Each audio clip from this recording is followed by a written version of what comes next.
Hello, everyone. A very warm welcome to the fifth in our series, very popular series now of Where Are the Jobs in Climate, Environment, and Sustainability. We've had a number of interesting speakers, and I would encourage all of you listening in to go and check out the previous iterations of this webinar series from Azim Premji University's Climate and Sustainability Initiatives. It's a very special pleasure to have with us a very interesting speaker today, which is Rajesh Mathur, Senior Director of Esri India. And we've been very keen to have him come and speak with us. I'm very glad that this worked out. He has a very long and vast experience working with geospatial technologies. Before this, he had a number of other iterations, including working at Wipro, and is on a number of industry boards looking at environmental sustainability through geospatial analysis, through GIS, trying to see how spatial data analysis can be used for sustainability challenges. So his industry experience, his experience on these boards, and larger, wider experience in the sphere of action, as well as he's also on a number of government review committees that review and recommend proposals that are funded by the government of India on areas of GIS and sustainability again. So this is a very vast experience and something very different, as well as very complementary to the kinds of experts we've had in the webinar series. So hello, Rajesh. It's a great pleasure to have you here. Hello, good afternoon, and thank you very much for inviting me to this webinar. It's indeed a privilege to attend a webinar organized by a university which carries the name of one of my role models, Mr. Azim Premji. As you mentioned, I spent several years in Wipro when Wipro had just entered the IT business more than 4 decades ago. As I mentioned Harini earlier, when I joined Wipro, there were less than 100 people in the IT business. Now there are a few 100,000 probably. It's been an interesting journey. I was trained to be an electrical engineer at Delhi IIT. Spent my entire professional career in the IT industry in India and for some time in the US while working for Wipro. In the last decade and a half, or well, almost 3 decades, I would say, I've been involved with the geospatial industry, and more specifically GIS. Out of that, about 25 years or so, I spent with ESRI India, which is in the Indian arm of ESRI Inc. They are the market leaders in GIS based out of California. And here they are the market leaders with which would be probably close to 60 to 70% market share in the GIS space.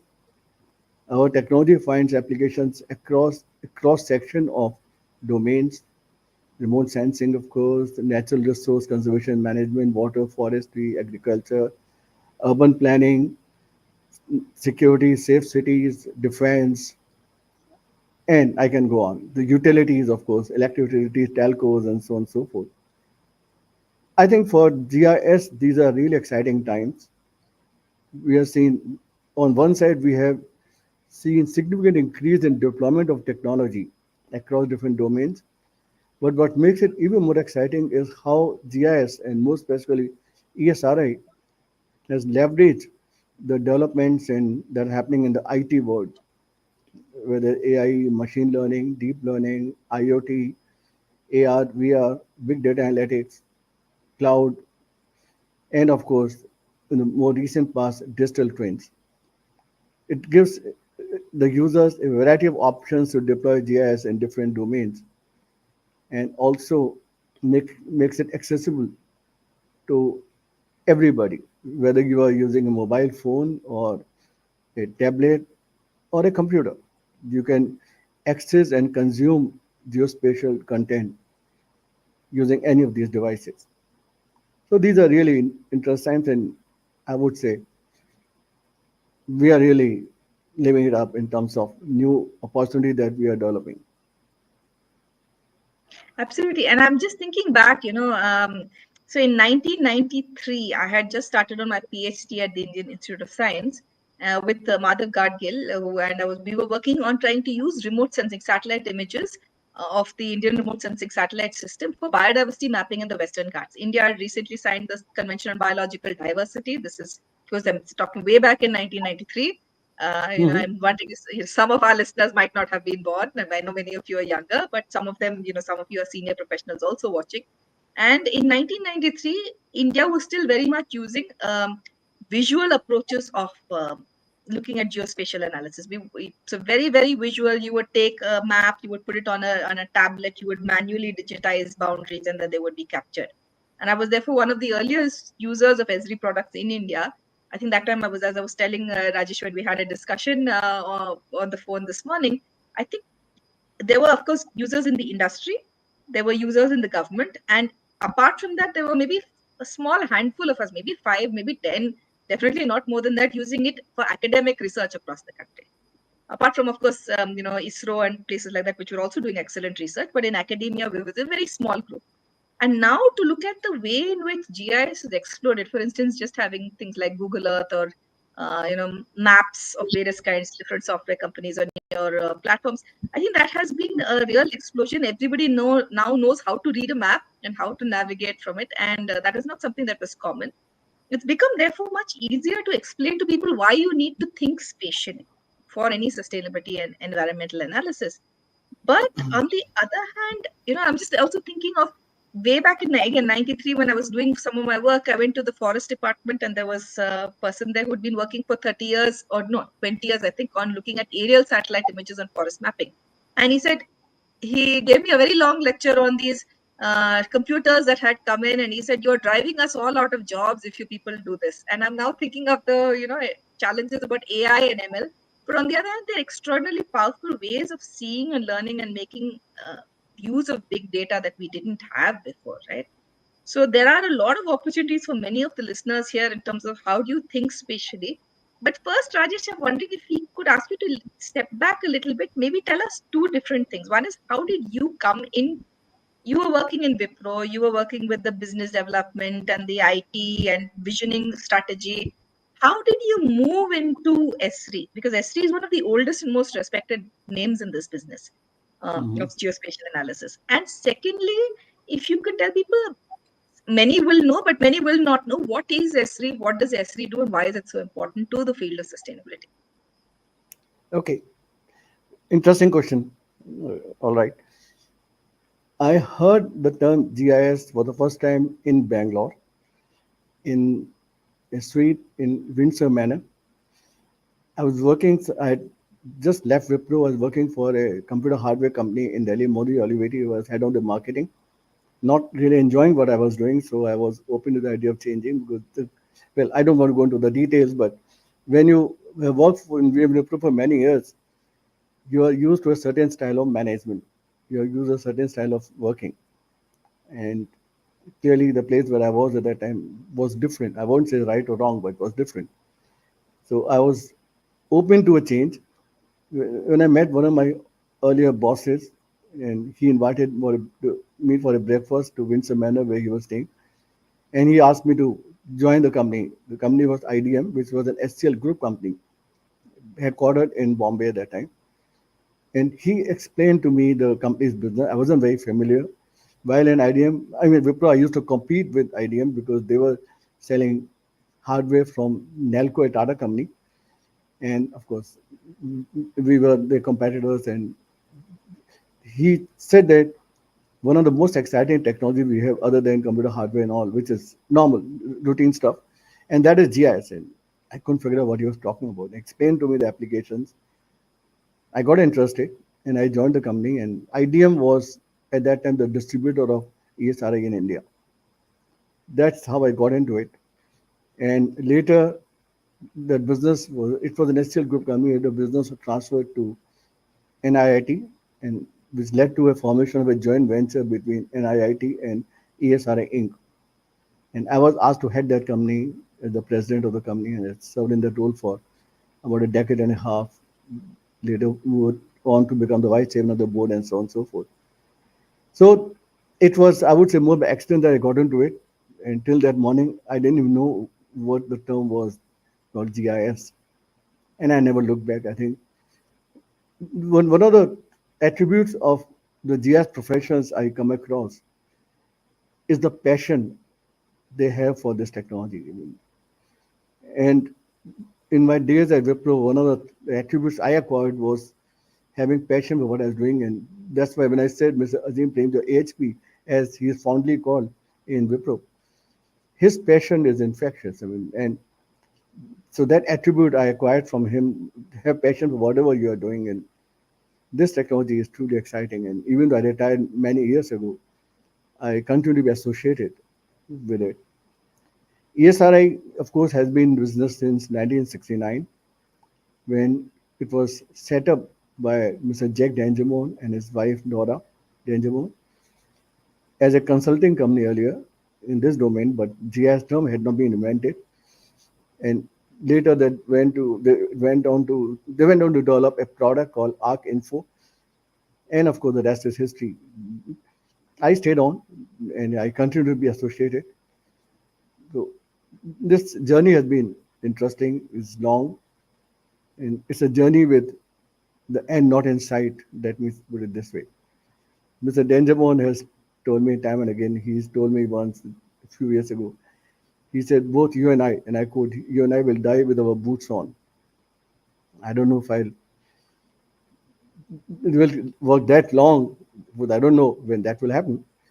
But yes, I'm enjoying every minute of it. And in fact, yesterday I was in meeting with a very interesting person, one Mr. Shrikant Shastri. About 2 years ago, our government announced a new geospatial policy, or NGP as it's called, and they formed a committee called GDPDC, Geospatial Product Data and Promotion. Geospatial Data Promotion and Development Committee, headed by a gentleman by the name Shrikant Shastri. So I was in a meeting with him, and we talked about some of the steps the government needs to take to significantly enhance adoption of GIS across various domains. And I think we're on the right track. I'm pretty excited about the future of this technology and its deployment across different domains, including private sector. Environment is certainly one of the areas, climate change, environment management. In fact, E in the name ESRA stands for environmental. So as you can see, when Mr. Danjamon started this company, he could clearly foresee that one of the challenges he's going to be dealing with through this technology would be related to environment. Even though back in '69 it wasn't seen as a critical issue, which it is today. So that's essentially what I've been doing and how I got into GIS.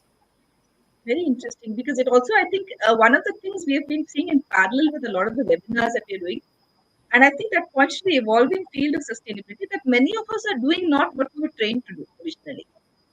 But it's a field where we come in with certain interests. Some interest may be originally in sustainability, some other interest may be through another field that is allied. But there's something so enriching about this field. Partly it's our passion for sustainability, but partly it's also the opportunity to be creative, to be a player in a field that is not established, and to learn and to apply things. So I think that is, so it's very clearly coming through with you. You started, came in from the side, not knowing what GIS was, and with a few years you're the vice president on the board. And also, you're on a number of industry panels, right? And which I find very interesting because it Yes, also helps shape yes. strategy. So, could you tell again, just for some of the viewers, many will know what GIS is, but what is GIS? Why is it important? And what kind of work does Esri do? Okay, important point, and we ask this question often. See, GIS or Geographic Information System essentially deals with geospatial data. It could be satellite images, it could be aerial photographs, it could be data captured by drones, and also a lot of other data that's collected through, let's say, live feeds, be it pollution data or temperature data. In other sense, data collected by sensors using IoT devices, water flow in a water pipe in a water utility, and so on. And GIS, the technology that's used for data capture, integration, analysis, modeling, and deployment across different domains. So one of the key inputs for geographic information system or GIS would be satellite imagery. And now drones are of course being used extensively for this purpose. If you look at the context of, let's say, climate change or environment, a lot of data is being collected by various agencies. And as I said earlier, of course, your satellite images, the place where I am based, that's NCR, Delhi. One of the biggest challenges we have as the winter approaches is the pollution. And one of the key contributors to that are the farm fires which are burning in Haryana, Western UP, and all that. Satellite imagery can is being used to capture where all those fires are burning, and also then modeling how the plume is being formed, which way the smoke is moving, and so on and so forth. So GIS enables us to do that analysis. In simple terms, we generate or capture a lot of data from different sources. As I mentioned earlier, live feeds are there, weather, pollution, and so on and so forth. GIS gives the ability to take a deep dive into that data and discover trends and patterns.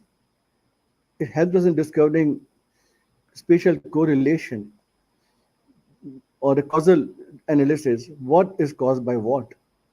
What's the impact of, let's say, deforestation? How it triggers soil erosion, floods, and all that stuff. And one of the subjects that most talked about today in the last month or two has been the formation of GLOF, glacier lakes outburst flooding. Glacier lakes are formed when the glaciers start receding, and therefore lakes get formed wherever there's a kind of open area valley over there. And the frequency of that event is increased, or the extent is increased thanks to, well, thanks the wrong word, because of climate change. Oftentimes, as some say, the water level reaches, the water volume of water in the lake reaches a threshold level, and then it bursts. And we saw that in Sikkim a couple of months ago, where there was a glacier lake which caused flooding. So with GIS, you can model the glacier, you can keep track of which glaciers are receding, what's the extent of the lakes, glacier lake that are being formed, and also model the downstream side. In the event the outburst occurs, what communities are at risk, how many villages will get affected, what will the level of inundation, and therefore you can prepare for that. If you prepare for that eventuality. Another example could be again related to climate change, the ocean water level rising. Here again with GIS you can model that situation. If the water level rises by, let's say, half a meter, which habitats will be at risk and to what extent, and therefore what action should be taken at once to mitigate the potential disaster. Yet another area is urban flooding, and people in Bangalore are very used to it, and of course happening in multiple places. So we may or may not be able to prevent urban flooding because it's also dependent on the rainfall in the city. But using a digital twin, we can simulate water flooding with rainfall data being a variable and see what areas will get inundated in the event of X centimeters of rainfall, keeping into consideration not just the gradient of the city, but also the man-made assets over there, the buildings and the roads and other things, and of course also the outlet like stormwater drains. So therefore, you can once again model using digital twins the impact of excessive rainfall in the city. That's another aspect. And and there are many more. If I think we still have time, there are a few slides which I wanted to show you to build on the point I'm making. So can we have the slides, please? Oh, there we are. Okay. Okay. Uh, see, can you see the slides? Yes, yes, we can see the strength. Oh, cool. So as you know, our world is facing a lot of challenges, and some are man-made, some are there. It's a complex ecosystem, and there's a lot of interdependence within that ecosystem. And I talked about some of that earlier also. It's fragile. And one example is right here in India. I'm told by the environmentalists that Himalayas are very young mountains and therefore fragile. And one of the implications of that potential landslides which keep occurring in Uttarakhand area, and therefore, and clearly that's a man-made disaster in many cases. Also, this planet is rich in biodiversity. However, we probably don't know as much as we should about the characteristics of the planet. And therefore, one of the key requirements is to understand this planet. In fact, I want to quote an individual. You may or may not have heard of him. His name is Richard Sal Verman. Richard is the founder of TED Talks, now of course run by some other people. He One of his quotable quote is understanding precedes action. So before you take action, let's say to mitigate any potential disaster, be it because of the climate change, any reaction, you have to first understand the planet. And this is where our intervention by way of technology can play a role. We have several challenges. We have biodiversity is under threat, pollution, population growth leading to congested cities, putting pressure on the infrastructure, natural disasters occurring, and so on and so forth. We, Many of these are caused by human action, and therefore we are the ones who have to find a solution. What you really need, we believe, is the geographic approach to deal with these challenges, because we have to understand the nervous system of the planet Earth. What are the relationship, there's correlation between different variables, if you will. What causes certain events that occur around? Like we talked about glacier lake being formed because of climate, glaciers receding, which in turn is caused by climate change, increase in global warming, and so on and so forth. So with the geographic approach, we can get a better understanding of what is happening on the planet, what is the impact of different events that occur, and what are the interventions that are feasible. So simulating situations, simulating, let's say, globs, for instance, or urban flooding, and then looking at alternatives leading to solution finding. And of course, using it to reach an agreement among all the stakeholders, because your proposal, if you will be based on sound data and sound analytics. So it provides a foundation for a positive action by all the stakeholders. We always say that GIS is, for mapping, or GIS is a fundamental language. We use language, English, Kannada, whatever language we speak to communicate with each other. Mapping is another way of communicating. Mapping, through that you show people visually what's the impact. If there is a lake burst, for instance, this is the impact that's going to happen. You can simulate it on the screen. You can create what if scenarios. What if we were to take this action? If you were to construct a dam on a river, what will be the size of the lake that will be formed? What will be the command area which will be getting water through the canal system from that dam, and so on.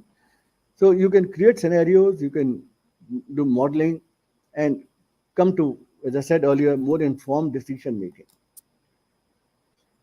Geographic approach, like any other approach that we take to deal with problems, requires a more holistic view of the situation on the ground. You got to look at the social environment issues, certainly, and the number of areas where it helps. For instance, if you are setting up a hydroelectric plant in a certain area, as per the law of the land, you got to do environment impact analysis to determine what will be the effect of the environment, and also how many villages will get submerged, what will be the rehabilitation plan for the affected people, and so on. So it's both environmental and social. Also, one of the areas where GIS helps, for instance, is mapping urban heat islands. In most cities, there are certain areas where temperature are higher than other areas, and they are basically called urban heat islands. With GIS, you can map it and understand what is the reason for it, right? It is what it is. But other aspect, the social aspect that you have to consider while you are building a strategy to deal with that, would be the kind of demographic that you have in that area, the kind of land use you have in that area. Those people who are living or working in buildings over here can probably be uh, dealt with by using better air conditioning, for instance. But what about those who are working in the open? So that aspect, I mean, they are the most vulnerable people, if because of the heat islands, and therefore we have to figure out a way to deal with them. And so GI tells us what is the kind of population that's coming in that area of interest, so to speak, and what could be the alternatives to protect them from the impact of heat islands. Likewise, the economic considerations, the where do you need the infrastructure projects to create employment? So that's the investment you have to make. But what the environmental impact of that decision is the other aspect that you have to consider. And again, GIS plays a role in that, in mapping and creating analytics of different kinds. So it basically the geography approach gives you us a more holistic view of the situation, the ground, impact of our decisions, and the alternatives available. And this, I think, is my last slide. So, what is the whole workflow that we use when you are creating a when you are dealing with a certain situation? You start with data collection, and that could be used depending on the kind of data you are capturing. It could be using satellite imagery, drone surveys, aerial photography, and also live feeds, IoT sensor devices, and all that. From there, you moved on to mapping, put them into a geographic framework, and use it to visualize, overlaying different feature layers on top of each other to see the correlation, modeling it to do scenario analysis. What if this happens? What if that happens? What if we take this action, and so on. So analytics and modeling, leading to planning and designing the kind of solution that you're working on, decision making leading to action. So a data driven decision making process, looking at taking a more holistic approach towards the alternatives available to you and being fully aware of what could be the impact of that decision that you are taking. Oh, there's one more. So anyway, this I think we already discussed. This is essential and to deal with various issues, be it environment, be it doubling farmers' income, for instance. We have agrarian crisis, so those kind of challenges. And while we talk about agriculture, one very interesting applications come to my mind where GIS is used extensively. There are certain crops which are very vulnerable to temperature variation, especially as the temperature goes up. Coffee plantation is one, rubber is another one. And therefore, if in a certain area we see that temperature is going up by half 1 degree, 1.5 degrees, there could be a challenges with coffee plantation. The crops may be impacted adversely. I believe that applies to rubber also. So you can do the analysis and look at alternate sites using GIS. Which areas, which locations will be more suitable for, let's say, coffee plantation. And I guess I lost my slide, but that was the last slide anyway. Okay, that's basically what I wanted to share in context of this. That is a very good, very useful overview. So, and essentially, of course, I mean, GIS can be used in multiple areas not related to sustainability. For instance, marketing is one very obvious area. You know, where do you send your sales managers? Where do they go? But for sustainability specifically, there are so many areas. Disaster management is something you spoke about, glacial lake outbursts. Then there are issues of climate change. We are using a lot of climate data to look at district level forecasting, for instance. If you overlay that with population and with so some work we are doing in Bombay, for instance, is looking at flooding. What are the areas that are sensitive in Bombay to flooding? You know, when you say sea level rise, not every area is going to be equally susceptible to sea level rise. And then when you Exactly. overlay population and the amount of money that flows in, because of course Bombay is India's economic capital, And then you get a better sense, a more holistic sense of what is vulnerability of different kinds. What is the socioeconomic vulnerability, what is the economic vulnerability, what is the business vulnerability. But also agriculture. I mean, that's the other area you pointed to. Very important. Forestry, something forestry and biodiversity that I have worked for for a long time. Again, you use remote sensing so much to get a sense of India's forestry needs, where to plant, what to do. Urban planning, heat islands being a very good example. Bangalore, we're sitting with floods right now. And if Oh, we actually had very good updated, spatial maps, which are easy to do now that you have mm, drones, you can actually build three-dimensional maps. absolutely. Yeah. Uh, so there are many things that. So that leads me to the next question for you, which is actually the topic of our main core area of our focus. Where are the jobs if you look at geospatial analysis? Ah, What kinds of jobs could people do? And if you can again explain this with a variety of things. There might be some people looking at their undergraduate degrees where they have a few courses on GIS. Some people might be master's degree holders who specialize completely in GIS. A third group we also get is people who are working in other fields. And like you said, sometimes you're happy in your job, but sometimes you're not happy and you want to move. And there would be people looking to move into this field. So if you could answer this from all perspectives, an undergraduate degree holder, a master's specialized degree holder, and someone who wants to move in sideways laterally into the field. okay. Mm. If we look take a more holistic view, not restrict, and I'll come to environment and climate related opportunities in a few minutes. The usage of GIS is very widespread in the country, and I've been into it for, as I mentioned earlier, from 30 plus years, and I've seen how adoption has changed over these 3 decades. The biggest challenge that users faced in the past was availability of data, and one of the reasons was lack of a clear policy, restrictions on data creation, unwillingness on the part of users to share their data, collaboration with different entities, and all that. For instance, I'll give a quick example. A few years ago, our company was involved in a project in Karnataka. This was for the RAPDRP project, the Power Sector Reforms Project, where, among other things, we had to geotag all the assets of the discoms, BESCOM in Bangalore, and so on, and also all the consumers' location to be mapped. For that mapping, geotagging of the assets to be done, meters and other assets, transformers, and so on, we needed base maps. We knew where they were available, but the utility didn't have access to them, and so they had to be recreated, which increased the cost of the project and also delayed things substantially. And this was the experience of many users. So, a couple of weeks ago, we got the National Geospatial Policy, which unlocked the data that's available, made it mandatory for data creators to share with others whatever data they had created in their organization. And that is going to significantly increase adoption in sectors where GIS usage has been low. See, there are certain applications which are they are very strategic in nature, but the usage is sporadic.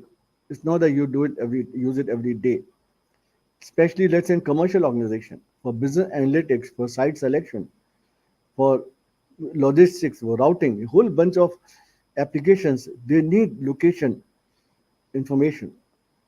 However, many of them were not really ready to make the investment because of the total cost of ownership of the project. Most of it was spent on data creation. Now, with the new policy, they have access to the data, which is gradually, a lot of data is already there. We have a lot of data that we now expose to our users if they want to use it, demographics and all. And certainly, we are finding commercial applications growing. I won't yet use the word exploding, but growing significantly. And that's creating new set of opportunities for geospatial professionals. So the commercial sector to me is very promising. Retail, manufacturing, and distribution, a lot of other applications. That's one area. And another would be utilities, for instance, electric, telcos, the Airtel, the Geos of the world. They all use GIS as one of the foundation technologies. The entire network has to be geotagged and monitored across a variety of different workflows in the organization. They have, in fact, some of our customers utilities space have very large GIS teams headed by vice president level persons. Another big opportunity for GIS professionals, the utilities. City gas is an upcoming area. More and more cities are getting pipe gas availability in their households. And there's another area where GIS is, though again, foundation technology like other utilities, water utilities. Some of them are in private sector, many of them are in government. So, but opportunity exists everywhere. Then in government, of course, every ministry, every department has a GIS requirement. Cities, all cities, Bangalore, BBMP is a major user of GIS for very, very long time. So all the municipal corporations and similar organizations need GIS, urban planning, development authorities, state government departments, NGOs, research organization, ISRO, and other research organization, ICAR, and all. So you find GIS being used everywhere, and with the new policy and the new framework for data dissemination and availability, I think it's going to grow significantly in the coming years. We are seeing that impact in our own business. And if you look at more specifically into the climate change and sustainability, here again there are several opportunities that I can see.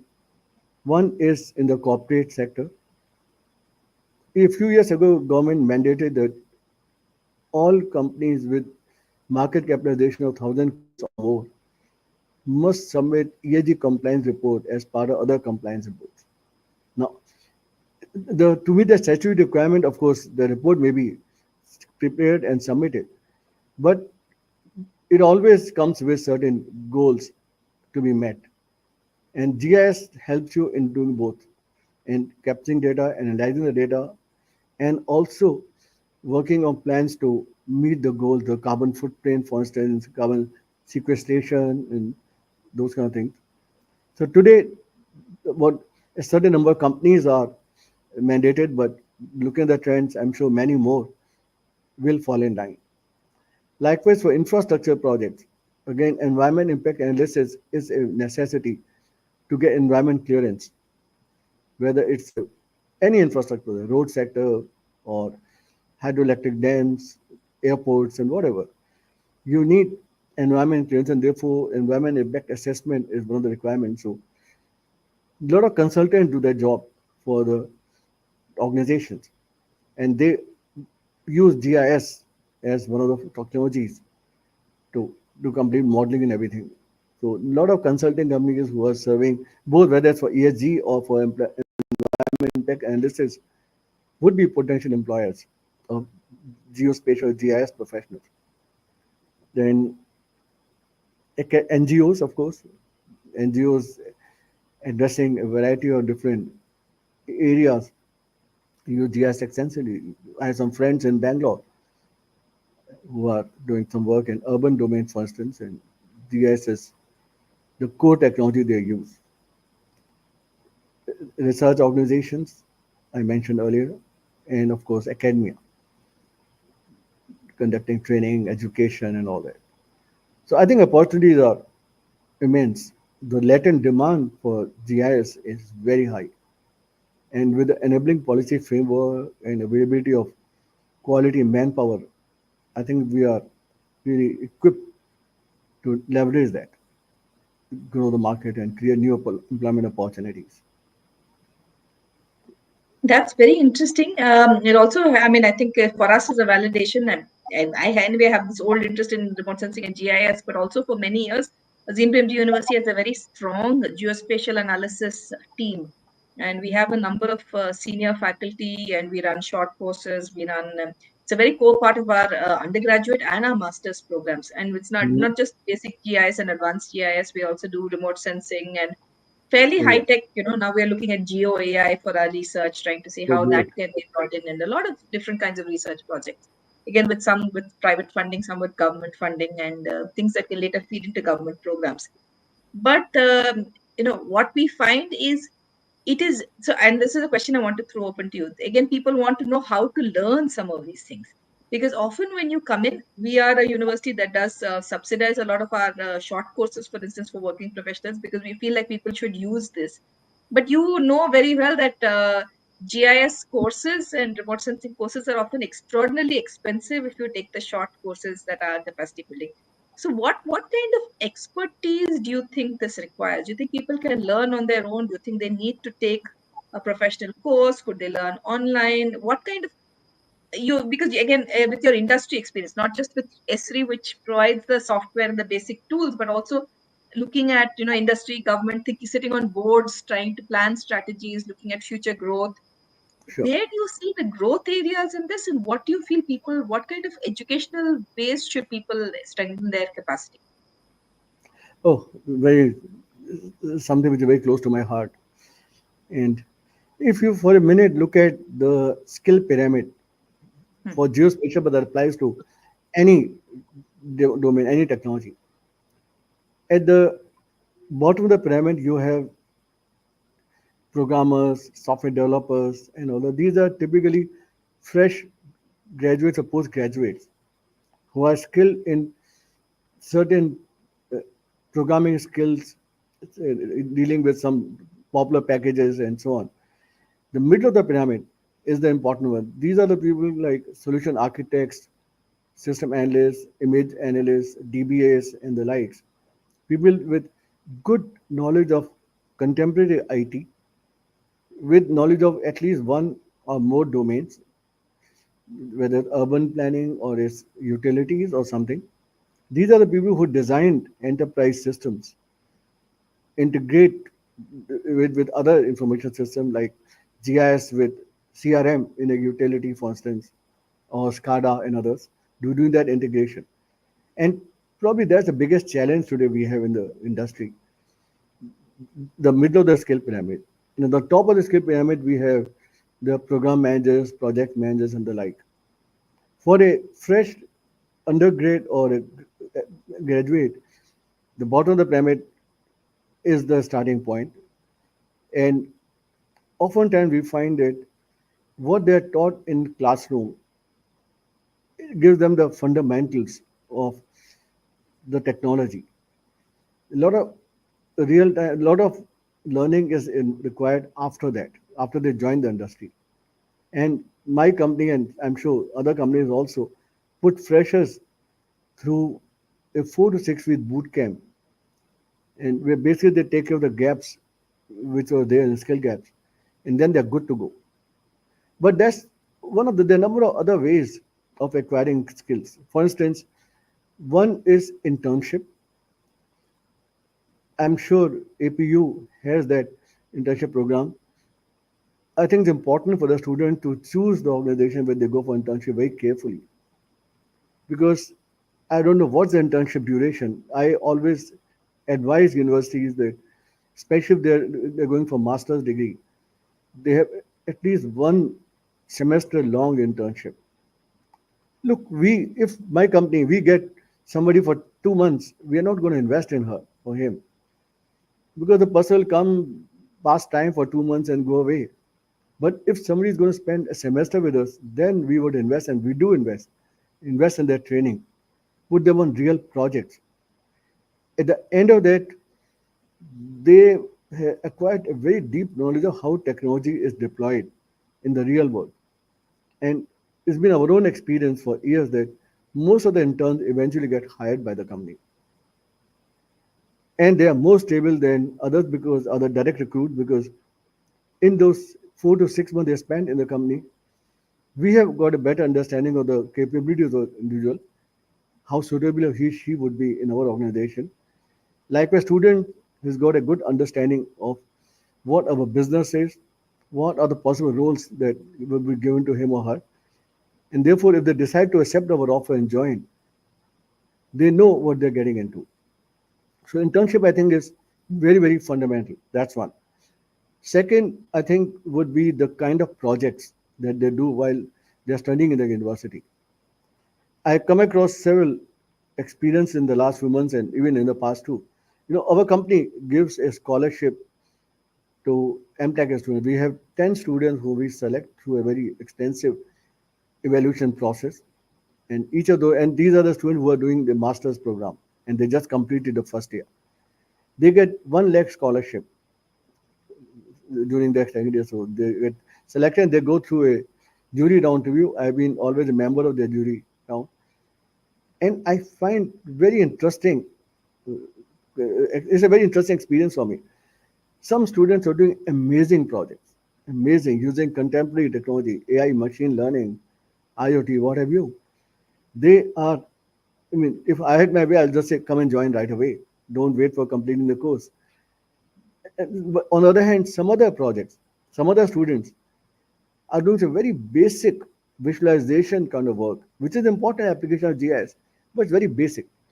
So my suggestion would be to students when they discuss with the supervisor what project they would take up, make sure that, I mean, let me put it this way: there are no shortcuts in the word, as you know. So make sure the project is challenging. More importantly, make sure that they use the technology, contemporary technology. They'll improve your job prospects when you come out of the university. That's the second one. Third would be, we also have on Esri website, we have MOOCs for self. You talked about self learning. The MOOCs are a great tool to sharpen your skill, acquire knowledge about technology and other aspects. So find time to look at MOOCs of interest to you. It's a good learning experience. So that's another. Fourth, which is more for the faculty, is review the courses and make sure that the curriculum is aligned to current technology. Focus on skill development, not just education. How is the student being skilled to take on certain roles? Education is the vehicle for imparting those skills. So I think that's another aspect which is very important. And I of think course, these are all very valuable. I'm just looking at Neeta's question, and I think you've answered a lot of these questions here. So she's asking, when you say there are many opportunities, how can you suggest to students what skills and approaches? And you've clearly said, first thing is, I think, take up internships. Make sure they're long enough that you can actually get to understand how an organization, how the work experience is. And that's true. We understand students pick up much more in an organization than it's sure. also professional skills of how to work, how to interact with others, your Absolutely. colleagues, your Yeah. boss, Yes. professionalism. But also, Correct. like you said, how to go deep into a project and be of value to the company or the organization. The Correct. second thing that you said was pick a challenging project if you're doing your projects within the and pick up something that is the third is latest technologies. And as you're I mean, when we are speaking about cost, because this comes up very often, a lot of people have asked us in previous webinars that I am from a small town in India, or I'm not from a family background where I have these contacts and connections, but I'm still very interested. And how do I break through? MOOCs are an excellent opportunity. Esri does indeed have excellent MOOCs. Yes. And I think that's a very good way. Again, Neeta, you asked me what are the skills and approaches. I think that's one very good thing to make use of the MOOCs of Esri and of others that are there on the website, and then use them to develop projects of your own. She also actually has another question that I would like you to get your response to. One is that so she's saying in many institutions, GIS professionals are treated as GIS technicians. You had a very interesting slide, Rajesh, where you're talking about it as a systems approach. GIS is a systems approach which helps you to organize your thoughts and organize ways of looking and seeing and understanding the world. Then you can Mhm. forecast the future and plan. And unfortunately, that is a part of GIS that many organizations, and she's right, especially development organizations, do not get. They think of a GIS professional as a map maker. And so, Absolutely. how do you get them to understand that it's not just a tool, it's a way of thinking which is far more powerful than just a tool? See, as I mentioned earlier, also when I was discussing the slides, the whole thinking, the geographic approach. Let me uh, go on a bit of a tangent, but to make the point I'm making. For the last few years, we have been hearing the word digital transformation very often. Everyone is talking about digital transformation. Corporations, government departments, PhD, you name it. And for a lot of people, digital transformation is basically automation, which it's not. By automation, you're only making a very inefficient process faster. Any digital transformation project should start with process transformation. First, you have to look at your process and see what are the inherent gaps in the way you perform a certain business process. How can you make it more efficient? And then see how can technology help in that area. So when you talk about GIS approach, mapping is a tool, but first we have to understand how location enablement of a process will make it more efficient. Let me give an example. During COVID time and also more recently during Ukraine war, supply chains were very severely impacted. A lot of organizations, be it automobile industry, electronics, and others, suffered because of that. And with GIS, we have a product called Knowledge, ArcGIS Knowledge. What you do is you make knowledge graphs, and these knowledge graphs tells you where are your vendors located, where are vendors located. So you go two or three as deep as you can in the workflow. Put that data that could be in a tabular form, maybe put it on a map using this technology, and now you certainly see your vulnerabilities. You now certainly see that your vendor is located at a location which is not impacted by, let's say, the war. But that vendor, for some component, depends on another vendor who's located in a potentially vulnerable area.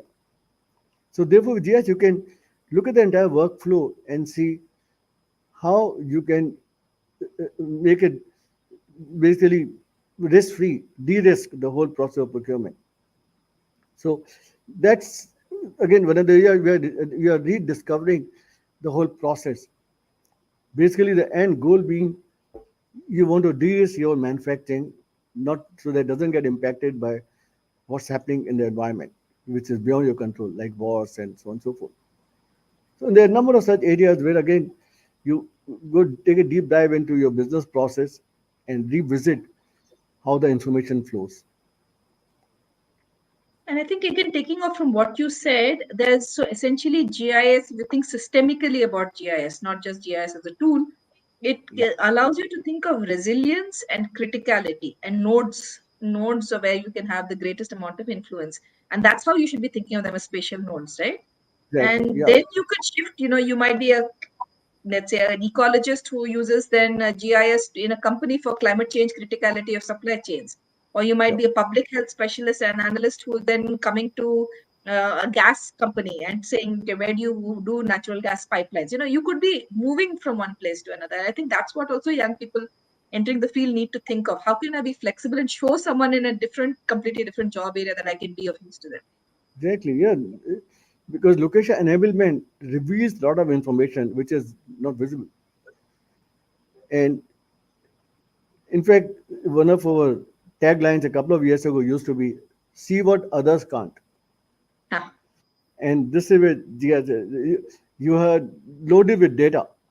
With GIS, you, as I mentioned right in the beginning, you take a deep dive into the data and establish those correlations. What's the cause? What's the impact of that, etc. GIS reveals many things which are not so visible, which are not so obvious. And location, of course, location enablement is one of the key aspects of that. So, right. as per some survey which I heard many years ago when I just entered GIS domain, someone said 80% of the decisions taken in an organization have a geographic component. And we are not just talking about corporates, we're talking about government organizations, research organizations, all kinds of organizations. As per that survey, 80% of those decisions have a geographic component.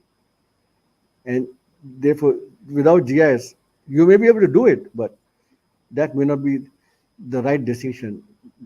That may not be a decision that considers all aspects, all interdependencies. This is, I think, a very good, strong validation again of some of the things that we've been doing at the university. So, since we have last 5 minutes, I'll just quickly maybe ask Shashwat if he can show a couple of slides so I can tell people about the programs that we are doing. So we have let's start with a BSc program. Last year, we had launched a BSc, a 4-year BSc in Environmental Science and Sustainability. This is part of the Azim Premji University's liberal studies programs of undergrads. We have BSc, BA, BSc, BEd, BA, BEd programs. But this specific program focuses on environmental science and sustainability.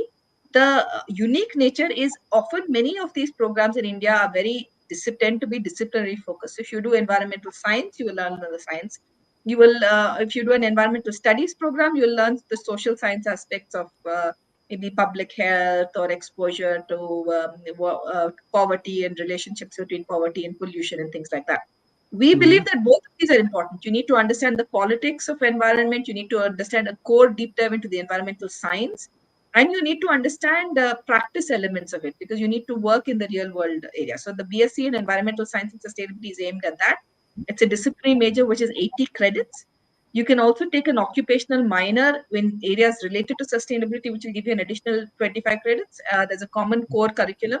But there's also, again, very importantly, there are additional 25 credits which are flexible.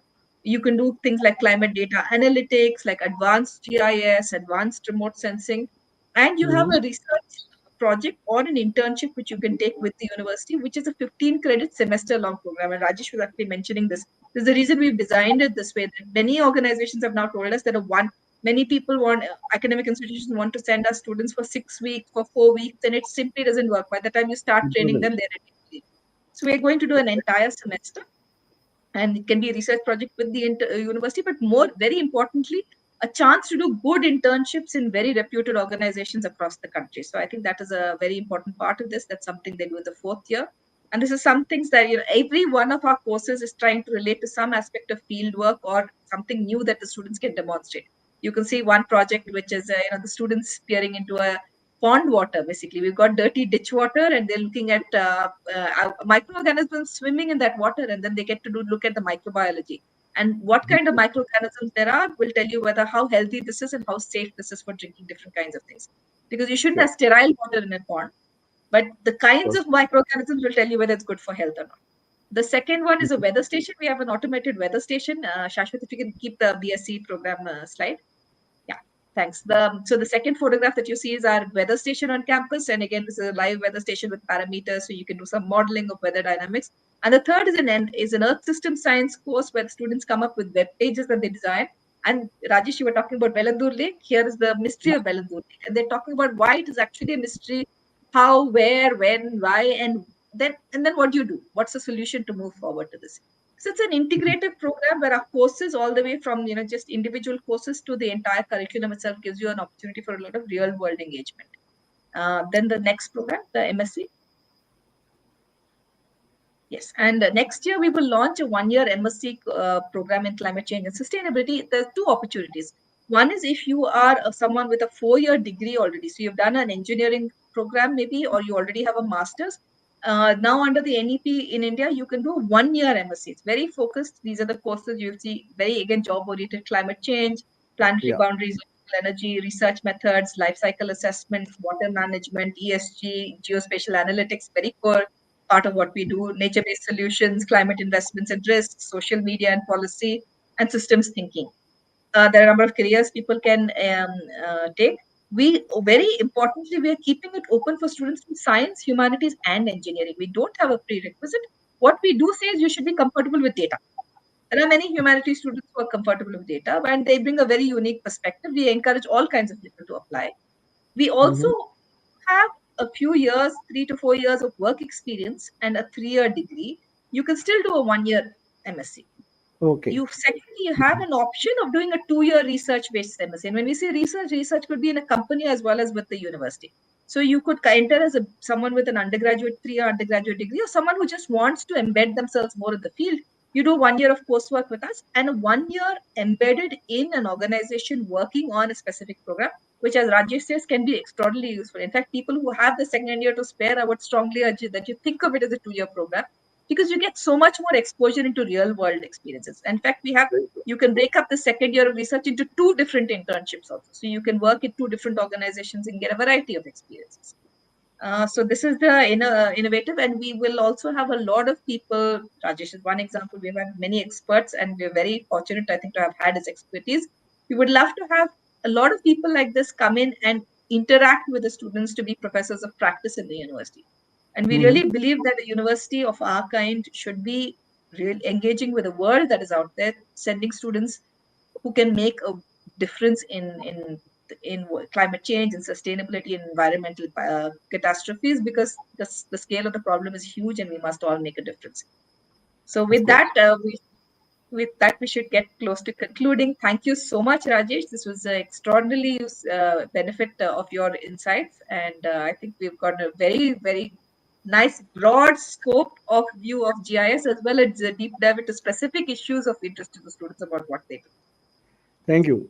I enjoyed it thoroughly. It was wonderful meeting students and all others who had logged in. Thank you so much for inviting Wonderful. me. Wonderful. And so all of you, please look at the previous webinar series also, and do write into us if you have any questions. Thank you so much. Thank you.